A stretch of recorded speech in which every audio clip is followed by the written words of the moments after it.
Hi guys, good afternoon. So nandito po kami ngayon sa Azure Hotel. Dito kami ngayon sa waiting area. Waiting area po nila dito, outdoor pala. So hihintay po kami dito na napakainit po. Anyway, magbi-video pa ako ng mga ibang yung itsura na sa loob. So stay tuned po. And don't forget to hit like and subscribe to my YouTube channel para kapag may panibagong videos po ako ipapalabas, makikita niyo po kagad sa notifications niyo.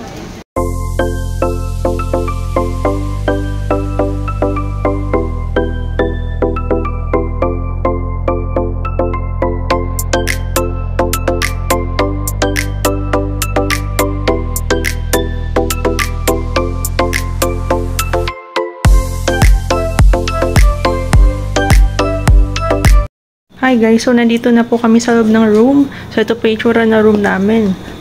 Parang 1BR unit. So parang condo lang namin din ito sa bahay. Tapos may telescope pa dito. Ito yung itsura ng balcony niya. At kitang-kita yung swimming pool dito. Ito yung amenities view. Diba? Dami nag-swimming dito. Tapos may beach view. Ayan, may nag-swimming din dyan. At ito naman yung basketball court nila. Ayan, diba ang ganda ng view dito. Ito naman yung itsura ng niya. Yung itsura ng CR niya dito, guys. Ayan, Ayan. Ito yung shower niya.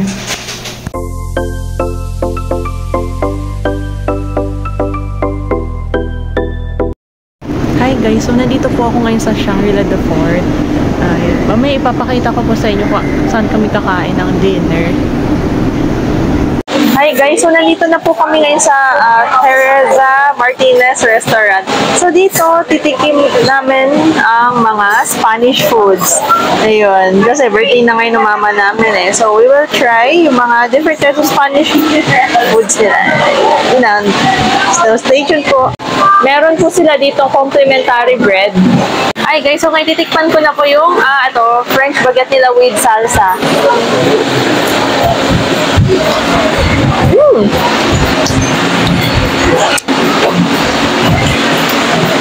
Crispy po yung baguette, tapos may halo po siyang parang may lasang garlic butter. Tapos yung sa tomato salsa naman po, may basil leaves. Hi guys, so ito po yung itsura ng nachos nila. So mukhang matatangkad po yung mga nachos nila. Hindi kagaya ng ibang nachos na sa ibang resto. Tikman po natin. Hi guys, so ganyan katangkad, yan kahaba yung nachos nila. Diba? Parang hindi chichirya, buha siyang chicken. Anyway, so may mga, kita nyo to guys, may mga karne, mga toppings dito. May mga bell pepper. Ayan, so ngayon tikman po natin.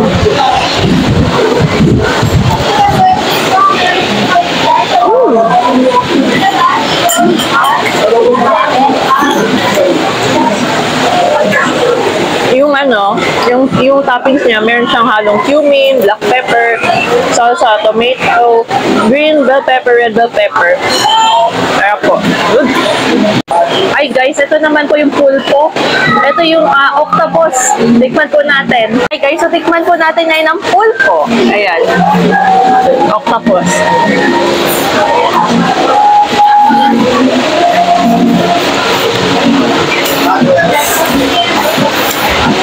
Malambot po yung octopus niya, tapos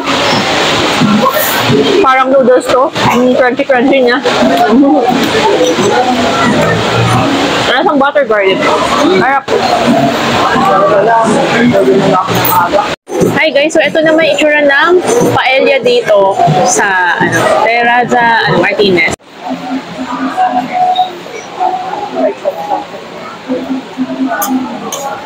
So, finally, dumating na yung paella. Ayun. Ito na yung So, tatry ko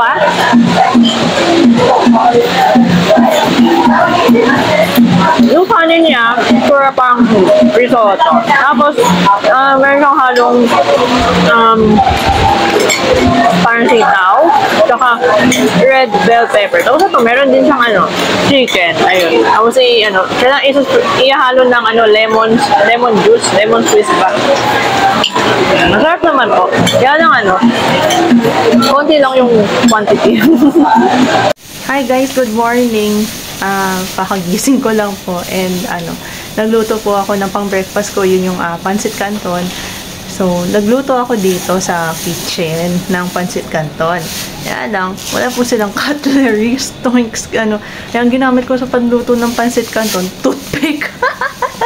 Tapos, buti na to the rescue tong kapatid ko kasi mayroon siyang plastic spoon and fork. Kung hindi, magkakamay-kain ako. Yun. Ayan guys, so ito na yung pancit canton. So, nagmix ako ng Lucky Me pancit canton and mi goreng. Ayan.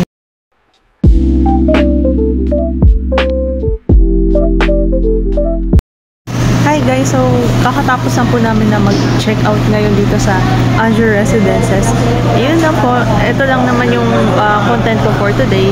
So thank you po for watching and please hit like and subscribe to my YouTube channel para kapag may panibagong videos ako i-upload sa susunod, makikita nyo po kagad sa notifications nyo. Okay? So yun lang.